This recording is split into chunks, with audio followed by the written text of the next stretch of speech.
Brigadier Phillips, members of government, ministers, the diplomatic corps, and fellow speakers and delegates.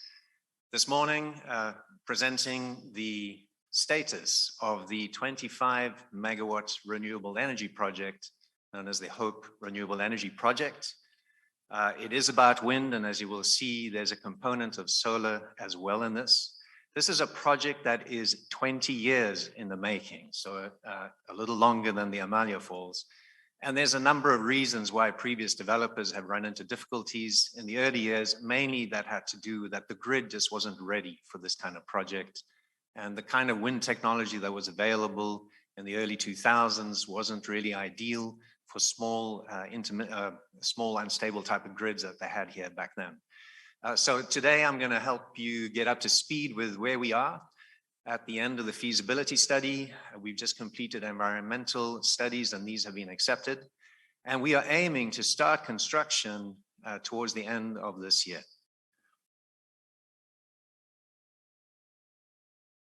Okay, so what we're going to cover here very briefly, the project overview, kind of timelines. Everyone's always asking us, why do these projects take so long?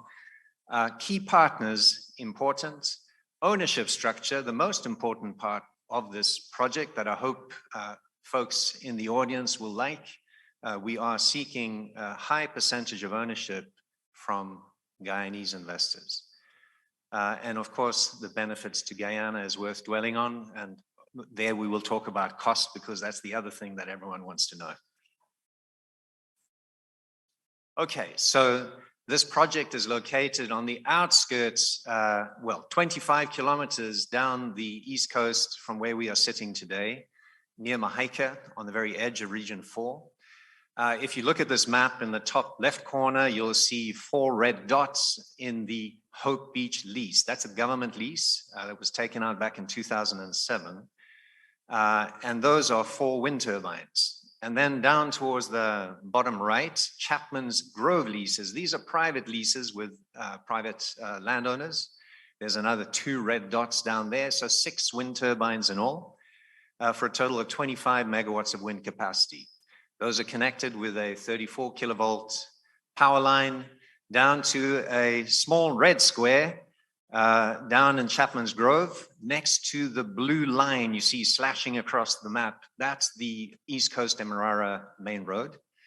And right across the road, you'll see a green line slashing across the map, joining up with the blue line. That's GPL 69 kV transmission line. So we have a substation on private land, a stone's throw away from the transmission line. So the concept is simple. We collect the power from the wind turbines, it goes through the substation, we feed the grid, feeding GPL power, and that it'll be determined by a 20-year power purchase agreement that's in discussion. However, that's not enough. So the substation is rather expensive, and we realized with the wind resource that the peak power is in the evening, which is good. It matches the evening peak that you had here, the domestic peak. But the average wind speed is lowest midday, which is when the sun is shining. So then the question was, okay, how can we help get this higher capacity use of the substation by adding more solar? And it turns out 20 megawatts of solar is a good amount before you start having these two competing with each other through a 25 megawatt substation. So the result of this is a project with combined solar and wind at 25 megawatts, with very high average outputs, starting to approach run-of-river projects that we've seen and looked at in Brazil and other places. So this is good news. This is much, much better than we had thought was possible when we first started this project. The feasibility study is just a quick review of what we've done in all this time. Everyone's wondering, why isn't anything built there yet? So there's been a lot of work done. 4 years of wind metering. We've done the energy yield studies and wind turbine selection, initial grid studies, preliminary geotech studies. The logistics is important. How do we get the material to this site, in particular the very long blades of these specialized low wind turbines that Vestas are making? And of course, we've been reaching out to various financing institutions to gauge their interest. There's a lot of interest in these type of projects, not just international financing, but also from the regional banks. And we'll get into that a little more later. The EIA is where we've spent most of our time. We are close to communities. This is very important. We have to meet good EIA compliance, not just in Guyana, but also for financing. It did take 3 years. We lost a year with the hang up in the elections and the COVID problems and all of that. And we spent a year with the EPA. It's the first project in a country like this. So they had to take a bit of time to get up to speed with what is really required for a wind project. So next time around, I think that's going to be a lot easier. Okay, so we're part of GPL's 5-year plan. We're part of the low carbon development resource depletion or integrated resource plan. And the next steps is then to finalize a PPA, the power purchase agreement with GPL, and then get on with detailed engineering and the financing of the project. Why do wind projects take so long? A little run through a typical development timeline for wind projects. So as you would expect for any projects, there's option screening, then the feasibility we just completed. That's where most time is spent in wind projects. 3 to 8 years. We've spent 4 years in that stage. The actual technical engineering and wind metering and all of that, you really only need 12 months for that. It's really around regulatory approvals, understanding policy, land matters, legal matters, and so on is really what snarls up wind projects in particular. And then once you get through that, you have your PPA, most of the risk is out of the project, which is where we are just about at. Then it's straightforward. Detailed design, classic engineering, and everything else. 6 to 12 months is what is typical for projects in there. You can get onto construction. If this was a project in a mature market, anything less than 50 megawatts of wind is constructed usually in about 6 months.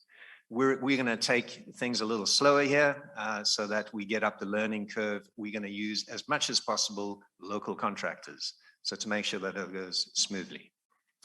All right, then we commission and operate. So let's move on. Specifically for this project, a simplified timeline. Once we have the PPA signed, so I'm not putting dates on this because everything hangs on that PPA. Once we're done with that, then the timeline is in our control again. And so we need about 6 to 12 months for the EPC design and the financing. And then we get to final investment decision. We start construction. Most of that time, the long lead orders for wind turbines is around 6 to 12 months, depending on the demand worldwide. Most of that effort, though, is the civil works, roads, foundations, piling and such, and of course the electrical works. That's the collector lines and the substation. Most of that work will be local contractors. The wind farm install itself, Vestas is our partner. I'll go a little more about that. Once they are satisfied, we have done those first two things to their requirements. Then they ship the turbines, takes about a month to arrive. They will then transport them to the site, which happens at night, will not impact the traffic. And then they install each turbine. It takes only about 4 days to install a turbine. They are pretty much prefabricated. And then commissioning of the wind farm a month later. So that entire timeline then just under a year. In parallel, we'll get going with the wind farm, the solar farm. We'll need about another 6 months to complete the solar farm, and then the whole system is up and running. So it is possible to get to construction in this year when everything goes right. Okay, a little bit about Vestas. So I'll get into who the partners in the JV are. We have a Danish partner who were instrumental in helping us integrate and understand the networks in Europe and particularly Denmark. Vestas is the world's biggest wind turbine manufacturer. They are also the largest installer of wind turbines worldwide, and they manage the largest fleet of wind turbines in the world. They are very open to participating in what for them is a small project in helping open up new country markets to wind. And so they're bending over backwards to accommodate us. We are extremely fortunate to have them. This is a fantastic risk reduction for us. We couldn't get better. Importantly, they will be part of the 15 years of operations and maintenance of the wind turbines. They will have when I last spoke to them, was 3 technicians stationed in Guyana, training 3 local technicians, so that eventually we have 3 Guyanese technicians here. And that contract comes with guarantees of performance of the wind turbines. All right, so the company ownership structure. HED is the project development company. So our job in that entire spiel about how we get from where we are now to finally having the plant up and running, that's our job. Our main job is to get the project to ready to construct status, which involves a number of items, and we fund all of that. We are the risk investors in this project. But really where the business is at, whoops. Okay, sorry, one of the colors disappeared. That's okay. Could we go backwards? Oops. Backwards 1 slide. And backwards 1 more slide. Sorry, I lost control there. Okay, so the Pac-Man is supposed to be a pie chart. That's okay. The project company, the SPV, is called Hope Wind Energy, although it does now also include solar. And the good thing is that that part of the pie that is colored in is the part that's most important. These are the low-risk investors that come in at financial close, and most likely, and we expect also in the first 2 years after the project's been up and running, when all the risk is out of the project. So, so what is the project company? That's the company that is set up completely ring-fenced and separate from us. It's set up for project financing. It has all the assets, all the contracts, all the rights, the PPA, all the debt financing. It is a standalone company that will be run by their elected board, and HED will support them with operation and maintenance of the substation, the lines, and the solar plant. Vestas is handling the wind turbines themselves. They will also help us with operating this hybrid solar wind system. They are extremely excited by the solar hybrid system with wind. They see that as a very important industry segment for their future. And it also lends itself to then bringing in other investors on board into projects. So this is a very typical project structure for projects in Europe as well as the US. When you hear about a lot of companies investing in renewable energy projects, this is the typical structure. So we are the guys that have to clean up the project, get it ready to go for these investors. At financial close, when we're about to start construction, we hope to entice a lot of the private investment community here to come on board. We are aiming for more than 50%. And we would also like to reserve, depending on how the discussions go, more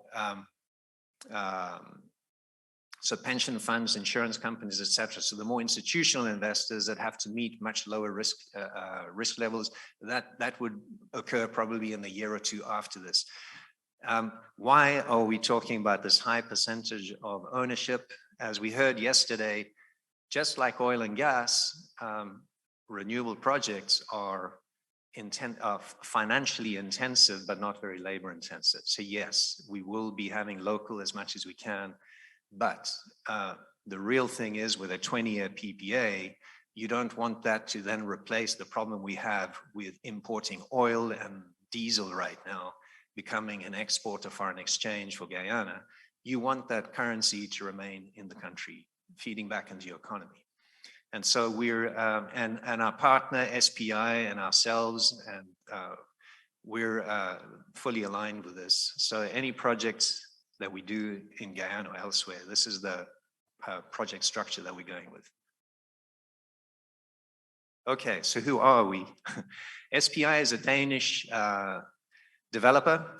They've been involved for about 12 years, have been involved in about 140 different renewable energy projects at all different aspects of it. From developing the projects to advising investment in projects to operating projects and administering projects. They tend to do smaller utility and all the way down to larger industrial commercial.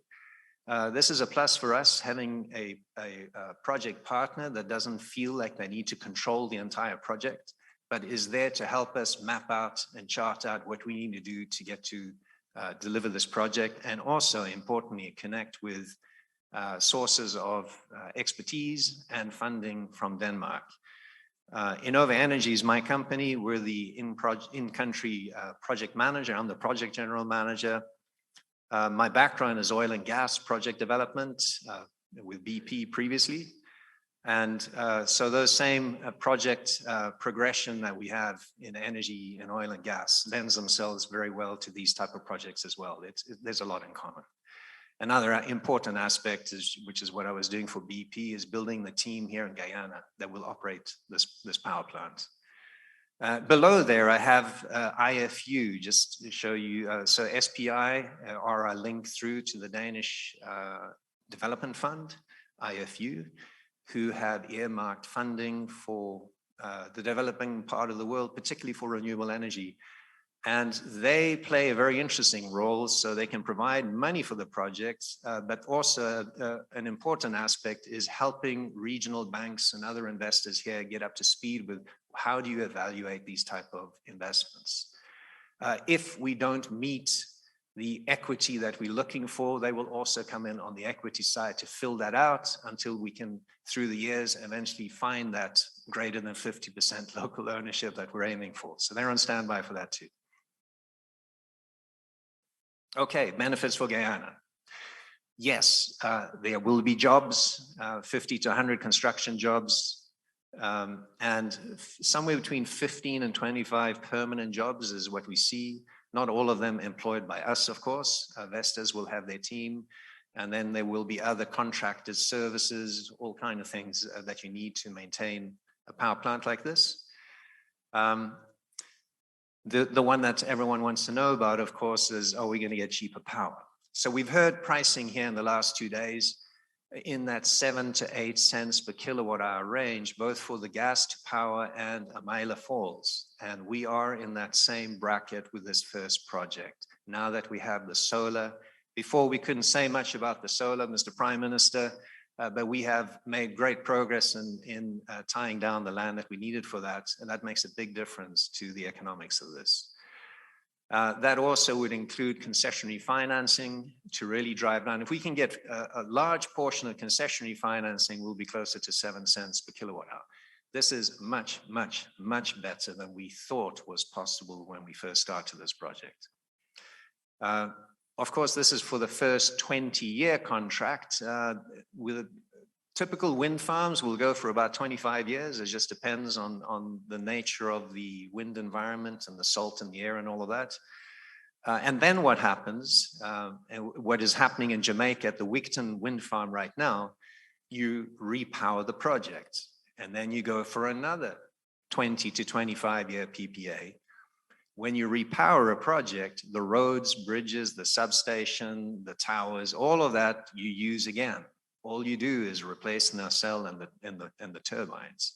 And then you land up, which has happened in Jamaica now, 3 to 4 cents per kilowatt hour for that next. So essentially, forevermore, you're landing up with extremely low-cost power, even with this first project. So endless low-cost clean power that is locally owned. I think that's probably the key message from us today. And I'm going to finish up with this. From a private developer's point of view, having been here in Guyana, where do we see the project pricing or the pricing of power from wind and solar, now that we've looked at one project going forward? So the pilot project, as we're calling this is on the smaller side of a project. I think it's a digestible size project for Guyana and the investment community here. But really what one would aim for after that is somewhere around 50 to 200 megawatts, depending on a number of things. But that scale project we see coming in at somewhere around 5 to 7 cents per kilowatt hour. And then what you see, project 4 and 5, those are very much visionary. It's not necessarily our projects. When we hear talk about an energy corridor between Suriname, Guyana, and Brazil, then yes, it is possible to get to multi-gigawatt, not just with hydro, but also wind and solar. We see gigawatt potential in Guyana.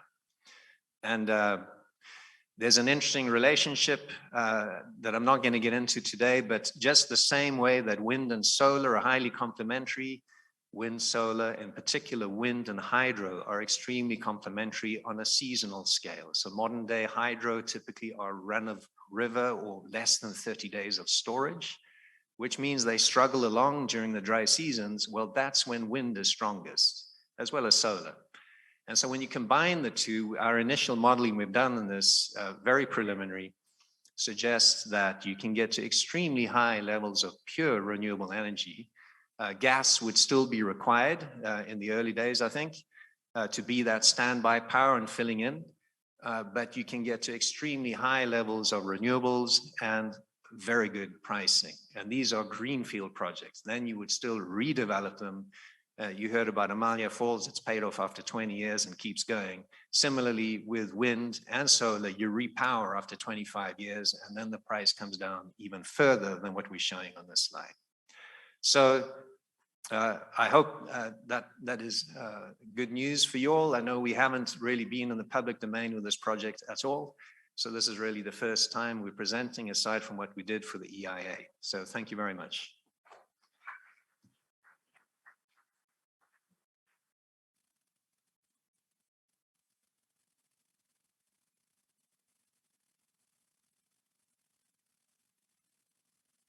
Thank you very much, John. I think we've, so far this morning, in addition to our broad overview, we're able to look at some very specific things with respect to